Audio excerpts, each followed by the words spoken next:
Let's be a very auspicious day today. This is going to be the final day of the event. I'm sure all of us would have been very satisfied going through and seeing the various companies which have come out with their products. And some of them have got orders, and some of them have given orders. So hope these 3 days will be very fruitful for you. So third day of seminar today, we start with ISRO. We are all very proud of ISRO, the Chandrayaan-3, and now the Aditya-1. We are very proud of it. So every nook and corner of India knows about ISRO now. Every part of the world, everybody speaks about ISRO and Chandrayaan-3. The great effort by our country to reach the moon where nobody has gone to. So ISRO is represented by Dr. P. Gopi Krishna. He is a senior executive with a wide experience in management of complex multidisciplinary projects for realization of launch-based infrastructure for the Indian Space Program, Department of Space and Financial Management. He started the career with one of the largest private sector industry, Tata Steel. He was selected to campus selection. He's completed 28 years of professional life. His both BTech and MTech is from Venkateswara University, Tirupati, in mechanical engineering and industrial engineering respectively. And he has done his Indian Spring School course on System Engineering Architecting at Bangalore by Stevens Institute of Technology, USA and Bombay. He is pursuing PhD in Management from Acharya Nagarjuna University. He has received many awards like ISRO Team Excellence Award, Yugadi Puraskaram, and Reward by Tata Steel Management. He is a life member of various associations, and we are proud to have you here, sir. Thank you, sir. Your stage is yours.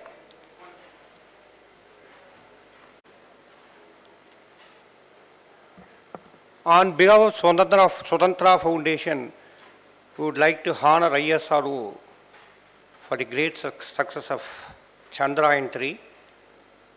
This is an honor to ISRO, and our honorable guest will now get his small medals from our side. I request Rajaram to honor him.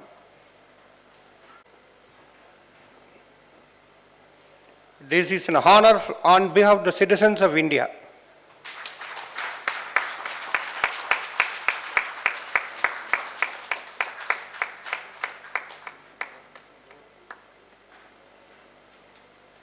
We have honored him on behalf of the citizens.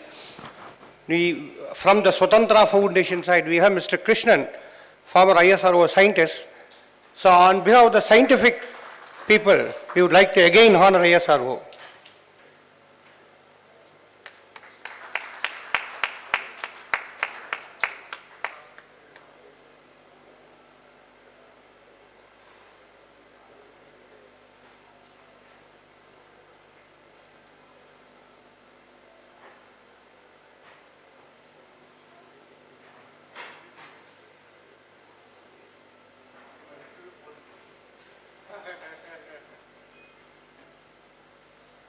Lord, excuse me. Ellarku vanakkam. Good morning to all of you, sir. I am seeing very elderly persons here. I hope I will be able to do justice for my lecture today, because I am very young. I don't say I am young, I am very junior to all of you compared to your experience and then this thing. However, I try to do justice for my session today to enlighten about the space program, what it has reached so far and what is the near future. So, what is the need of space first of all? Why man has searched for space? So, as the time progressed, the speed has increased for the man. People earlier used to live on the banks of rivers like colonies. So, that's what the Indus Valley civilization, all those things have evolved. Then slowly started moving ahead to discover the new things across the globe. So then he started with the animals back, using the animals, slowly moved to ships, and then trains, flights. Now we are talking about the space with rockets. So it's the first symbolic slide I generally put, because this is how the space, the need of space has been arranged by the man. And his quest for increasing speed with reference to time has made him to look for the space activities and then how to reach fast wherever he wants. And then when we started these things for India, everybody questioned why at the time when it was still underdeveloped country. So people thought why it is required. Then our father of our space program, Dr. Vikram Sarabhai, he told that we must be second to none in the application of advanced technologies to the real problems of man and society, which we find in our country. So this is the vision which he has started the program, and today you have seen. So each and every citizen of India today, as Madam told rightly, it has triggered each and every citizen of India, the Chandrayaan 3. So I think that day, I think it is a world record for the number of YouTubers who have seen that program. And each village corner, I think there was one video, one Vruddhashram, the old-age people, they were interestingly seeing this. So it has from a child, one child has gone and met my chairman and then given a small model, whatever made by him. So from a small kid to the people who have lived 80 years and then now living their life peacefully. So everybody has triggered, and then now everybody is looking at Indian space program with a astonishing face. So this is the vision with which he started, and then it has made a remarkable change in the life of each and every one of the Indian citizens. And as I told you, this program was started with the initiation of Dr. Vikram Sarabhai in 1962. And the first sounding rocket from Tumba was done on 21st November 1963. That's an imported rocket. And then Made in India rocket was launched on 20th November 1967. And finally, in 1969, the ISRO was formed formally. And the church in Tumba is the starting point for our journey. And today, we are in global way. You would have seen the assembly of rockets with the hands, and then the small sounding rockets, taking the payloads on bicycles, testing the satellites on the bullock cart. So from that level, now today we have reached. We are hopping the rockets, hopping the satellites on the moon today. So yesterday we would have read it. So nobody has taken risk after landing, first soft landing. So again, our ISRO management has taken a bold decision and then shown to the nation, shown to the world that we are able to hop on moon. So it's like a child's play now, I can say. So rover is roving like a child who plays a remote car in a home today. So like that we are playing on moon, who is far behind our imagination. So that's how the technology has grown up now. So this is the phenomenal growth which has taken place in the last 50 years. And coming to the vision, so what ISRO is now contemplating, first thing is the space applications and societal services. So the prime most important thing what we are looking at to meet the societal application requirements. And then second thing is self-reliance in building satellites and launch vehicles, Atmanirbhar Bharat. So that is the right slogan which our Honorable Prime Minister also has taken. And all the industries today, whatever I am seeing here, so they can play a key role in taking up our further space into the new economy which has been opened up for all the industries to participate. And of course, the next important thing is low cost access to space. That is the third important point which we are harping upon. Because to be competitive globally, we should always be most cost effective, for which we need good quality materials, bulk production. All these things can be taken up by industries only. So ISRO can do the R&D activity, but the industry has to take forward and then try to produce the material, try to produce the components, try to produce the sub-assemblies and do the assembly and then do the launches. Then only our economy can grow, and then as a country, whole country, we can grow together further. And of course, parallelly, along with these three objectives, two more things what we are doing is interplanetary exploration, because we should not fall behind others, and the human space presence in the solar system. Because these two are important. As I go further, I will explain you why this is required. Again, to somebody should not question why you are planning for interplanetary explorations, why you are planning for human presence, because it requires further. As the resources on Earth depletes, we should have definite alternative sources to find out those resources anywhere in the universe. So that is the motivating factor for taking up those two systems also. So in a large perspective, this is the vision of space program, and we are working towards that with the help of all the industries, academia especially, the IITs, IIMs, or NITs, everybody, each and every institutions who are into the R&D activities, they are helping one way or other in growing our space activities. So as all of you are aware, so we comes under Department of Space. We report directly to the Prime Minister of India. Our Cabinet Minister is Prime Minister. And the Space Commission is our policy governing body, which gives the policy directions for the space program. And ISRO is the major component under the Department of Space, which is having centers across the India. And all of you are aware, our headquarters is at Bangalore. Ourselves and DAE are the only departments which are out of Delhi having headquarters. And our chairman happens to be the Secretary of Department, and he sits in Bangalore along with the other institutional setup like department, like Additional Secretary, Joint Secretary, those kind of people. And they took part in the total administration of the activities. And of course, all the centers across the India, they take care of various activities. If you start from Ahmedabad, so they give the various application payloads for the satellites. Coming to Bangalore, they are the URSC, UR Rao Satellite Center. They manufacture, prepare the satellite. Then comes to the Trivandrum, they are the lead center, Vikram Sarabhai Space Center, which takes care of the total design of the launch vehicle. And the LPSC takes care of the liquid stage development. And the Mahendragiri, we do all the assemble and integrate the liquid stages. And then there are other resource centers like NRSC, RRSC, which takes care of the application part of it. And finally, all of them get converged into the Spaceport of India, the Sriharikota. So I am proud to be an employee of Sriharikota, I can say. And then we take care of the entire activities. Each and every employee of ISRO would love to come to SHAR and then take part in the final phase of the activities, which takes place from a small island on the eastern part of our Chennai, especially. So this is like this, all activities are spread across the various centers. And of course, these are all known to you, what are the applications, especially Earth observation, communications, navigations. Those are the three primary objectives for the common man. And other than that, we have the interplanetary missions, manned mission and moon mission. So various satellite applications you are taking part. These are the few examples of communication satellites applications. Because all of you are veterans, I am not explaining each and every activity.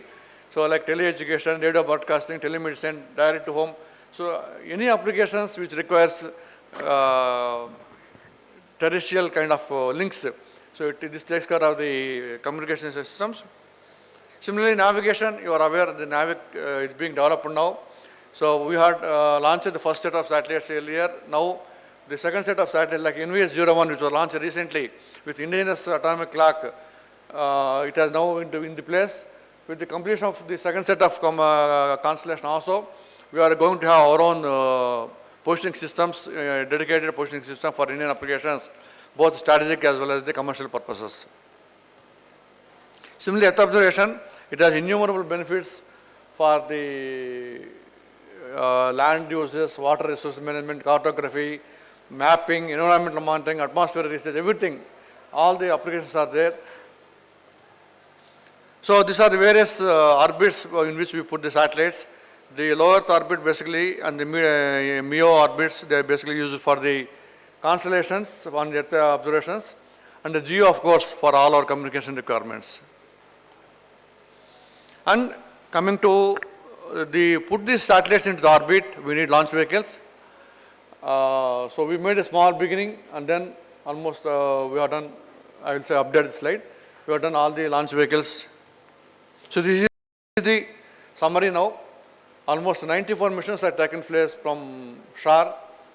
We started with SLV-3 4 launches, ASLV 4 launches, and PSLV with the recent day 4 yesterday, Saturday's launch. It has now completed 59 launches now, and 15 Mark II launches, 7 launches of Mark III, and 2 launches of SSLV. So total 94 missions are completed. So soon we are going to go to the century.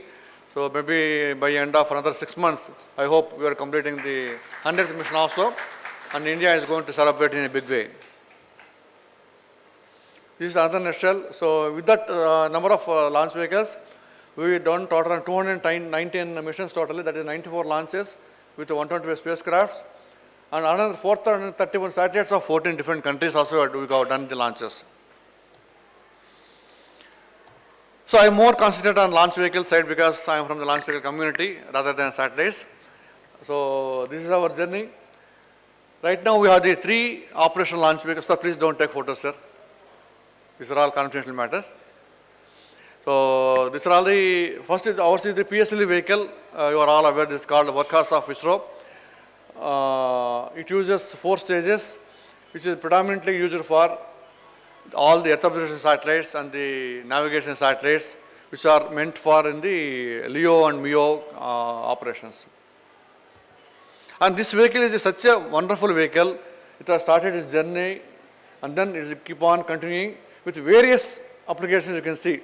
Dedicated commercial missions and then lunar mission, first lunar mission, Mars mission. You can name any variety. This is the most versatile vehicle I can say, which can put in, even yesterday you would have seen Aditya also, it has taken into the necessary orbit, parking orbit from where we are again upgrading the satellite to the further L1 point. Coming to GSLV, this has made us to learn the cryo technology. Originally, Russians have promised us that they will give the technology, but finally they have denied the opportunities for us. So we learned the cryo technology, which has paved way for the further launch vehicles and further developmental flights in this way. And now the new workhorse is our launch vehicle Mark 3. You would have seen. It was originally thought it can do only the GTO satellite applications, but the way it has performed for the recent OneWeb missions, all the Chandrayaan 3, it has again proven its versatility and then becoming the one more versatile vehicle equivalent to PSLV and then with higher capacity. The beauty of this vehicle is it can take 4 tons to the GTO and the corresponding increase as the height comes down. And then it is also getting human rated for meeting the Gaganyaan requirements. Yeah, please. Low Earth orbit. Low Earth orbit, medium Earth orbit and towards the future technology, we are also developing the reusable launch vehicle technology. A technology demonstrator was launched recently, some time back, and then we are working because whatever I so far explained was the expendable vehicles, because once the vehicle is launched, we are not able to recover the vehicle because that vehicle assemblies will be falling into sea, and then we have to write off those activities. But once the reusable technology comes, we will be more cost effective. So towards that, we are trying to develop this vehicle. And one more new entrant to our family is the small satellite launch vehicle.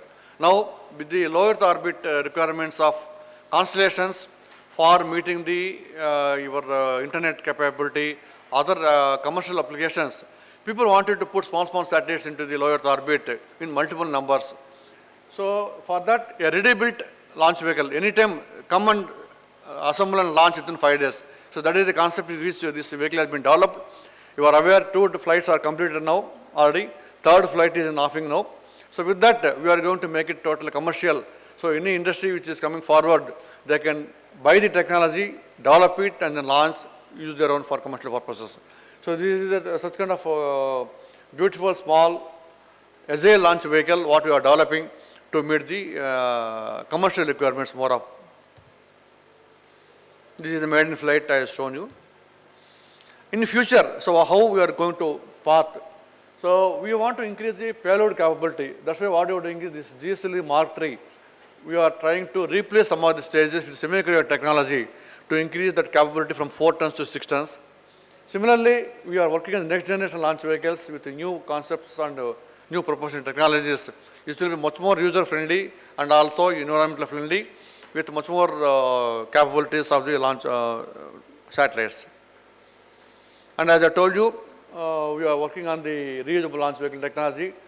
Maybe another 1 or 2 years we will be able to ready with the systems. And the next important thing is the steady growth towards human space missions. So as you are all are aware, we are going to do the technology demonstration this year, and then we are going to have a first mission is called X mission, that is experimental mission we are going to have it. Subsequently within 1.5 years, we are going to have the first human on our flights. And now in line with the space reforms announced by Government of India, there are a lot of private players are also coming into the picture. So right now, 3 to 4 young entrepreneurs have started their startups, and they are working on various launch vehicles. This first set of Vikram series of launches are by one Skyroot company in Hyderabad. Similarly, Agnikul is from Chennai, Garuda is there. Like that, there are so many other places by MTR also. They are trying to do the launches. So there are new commercial players coming to the fray, and then they are also trying to develop the launch vehicles to meet the increased demands of the space activities. So for all these things, the most important point is the launch complex. So which is there in Sriharkota, the beautiful island.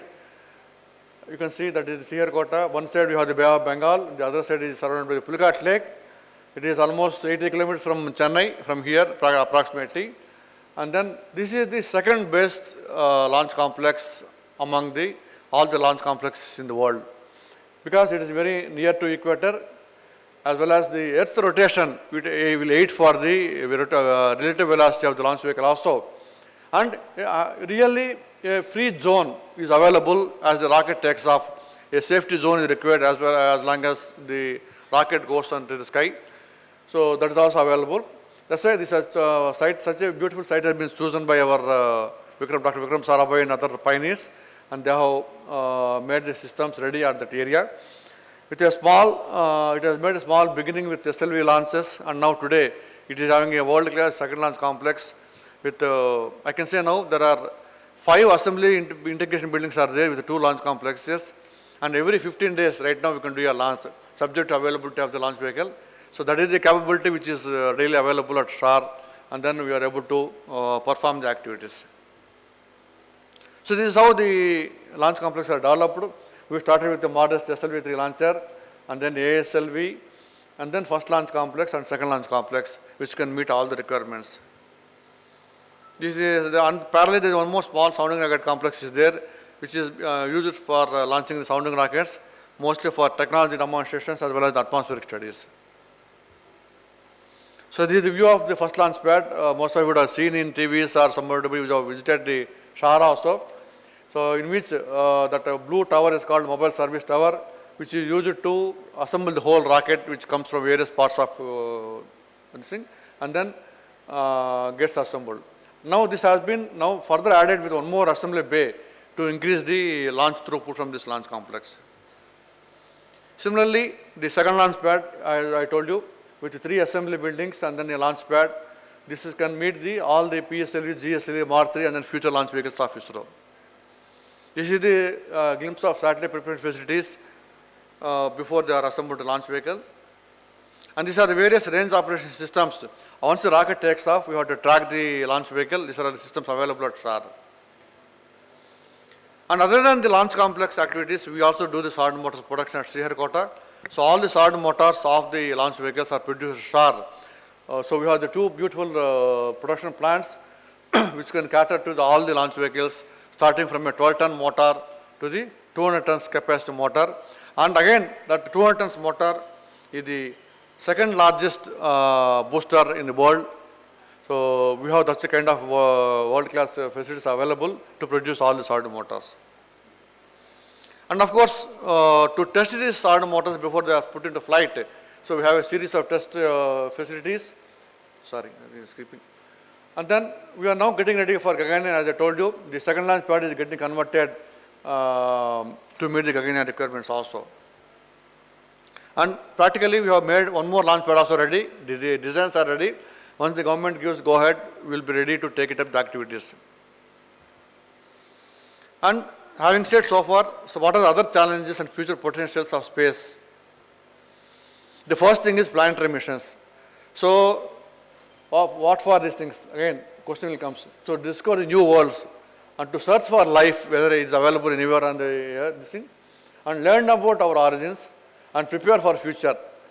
So right now we are attempting Mars, Jupiter, Venus, and other solar planets. So this journey is never ending, it continues. And other things like space debris removal, the collection of the samples from there, and then like this, the quest for space exploration is a never ending journey. So all activities are continuing. And next important thing is power from sun. So as the natural resources are getting depleted on the earth, so you have to look for alternative energy, even though what we talk about wind energy, solar power and all. So again, the limitations are there because of the availability of space and all. So one classical concept what people are thinking is to generate the power somewhere on the universe and then transmit it to the land. So this is one of the challenging things, people are working on it. So soon, maybe after 10 years, we would like to see this kind of concepts also coming up. And important, now the most craziest part is space tourism. So courtesy Elon Musk and other people like Virgin Galactic. So this is now picking up. So now I think somewhere I heard people are purchasing land on the moon also. So it's a crazy people are there. So as long as people are crazy enough and having now enough resources at their disposal, they can venture into this kind of activities. So the new lifestyle, the new what you call demands. So those things forcing us to look for this kind of lucrative business also other than the normal applications. So we are also working still in concept stage. We are also working towards that. And this is what they say. Dinosaurs become extinct because they don't have a space program. So unless man continues with the space program, he will also become one day extinct. So we are continuing our exploration and looking at alternative planets, alternative resources, everything we are looking at. And then we are continuing with our space journey. So I hope we'll be able to do justice for that. Thank you very much. And one important thing is SHAR being a nodal point for total activities. We are doing a lot of encouragement for the children. We are conducting programs for the children as part of our outreach activities. Every Tuesday and Thursday, we allow almost 500 students across various colleges. We give preference for the BTech students, followed by diploma and then school students, so which they can motivate them and then make them to choose the career towards the R&D activities of the country. And also, we are trying to develop a lot of vendors. As all of you are aware, there is an exclusive vendor development program at ISRO, and then we are trying to develop new vendors coming up with quality products. So if any one of you have any vendors who want to register with ISRO, our team is there in our, I think, stall number 280, I hope. So people can approach their team, they will guide you how to register for our these things. We want to increase, expand our vendor base because our activities are going on as you have seen. So we have to have multiple vendors with us to get competitive edge products as well as with low cost. So that's why our programs are getting increased. Please, all the vendors, I request you to look for, as you have seen the activities, we require component subsystem from every activity, instrumentation, electronics, everything. We need from small to big numbers. So chemicals, mechanical people, fabrication people, everybody has a role to play in our activities. So that's why my request is all the vendors who have taken part in this wonderful expo, please look at your feasibilities, look at your capabilities once again, and then see our requirements, so that anybody can match our requirements. You are most welcome to deliver your products for our systems. And then with this small briefing, I thank the organizers for giving us opportunity to make a small presentation to all of you. And then I hope I made justice for my talk. Thank you very much. Any questions from the audience?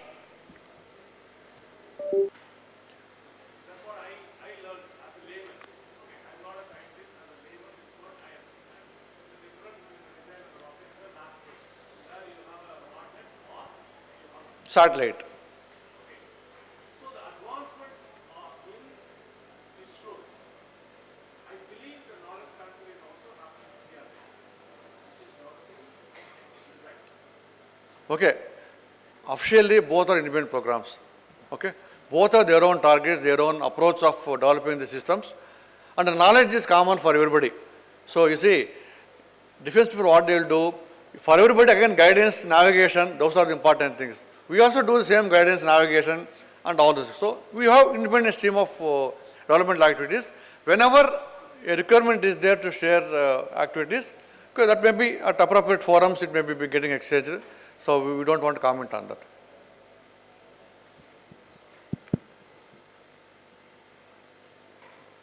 Gentlemen and gentle ladies, I belong to the first generation scientists of ISRO. Say, if I can say one sentence about Dr. Vikram Sarabhai, I would say that he was a visionary with a missionary zeal molded into one, which is very, very rare in science and technology community. In fact, he handpicked few scientists from all over the world, Indian scientists, working in various segments, various countries. I would probably say some 4 or 5 scientists which you might know. One was Dr. Vasant R. Govarikar, who went on to become scientific advisor to Atal Bihari Vajpayee. Another one was Dr. A.E. Muttunayakam, who got his doctorate from MIT, Massachusetts. Third one, you all know, Dr. APJ Abdul Kalam, who became our president. Fourth one was U.R. Rao, and then one Dr. R. Amudan. So such hand-picked scientists were probably the reason, the seeds for such a growth, tremendous growth of ISRO. I can probably add that I was the first scientist to develop a cryogenic propulsion technology in India.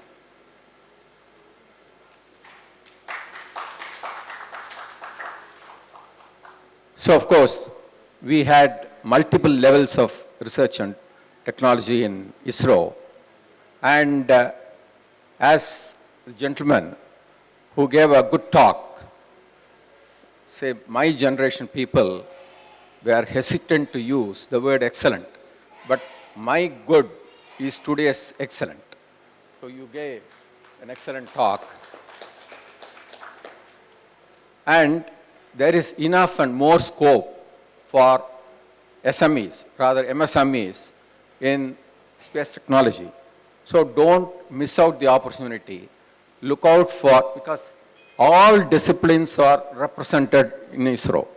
You name anything, like chemical, electronics, electrical, civil, so on and so forth, instrumentation, every segment of engineering is represented in space. So don't hesitate to approach the ISRO scientists who are very amicable. I can say that we belong to a different culture. And you will be, in fact, you can interact with any scientist, any engineer in ISRO, and they will welcome you with open hands and even guide you if needed. Thank you very much. Thank you very much, sir.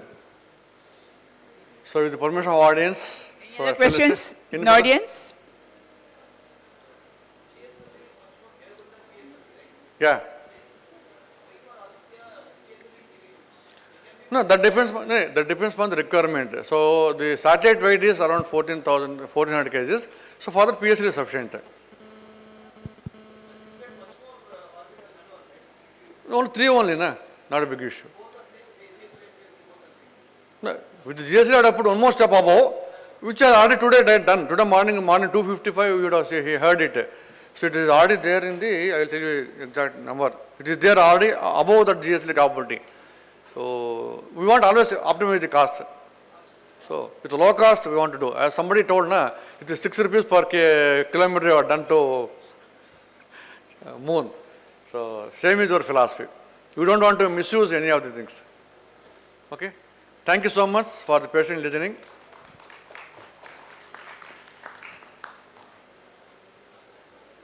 Now we'll do the honors. G. Krishnan, former ISRO scientist, will be honoring our speaker. Gopi Krishna.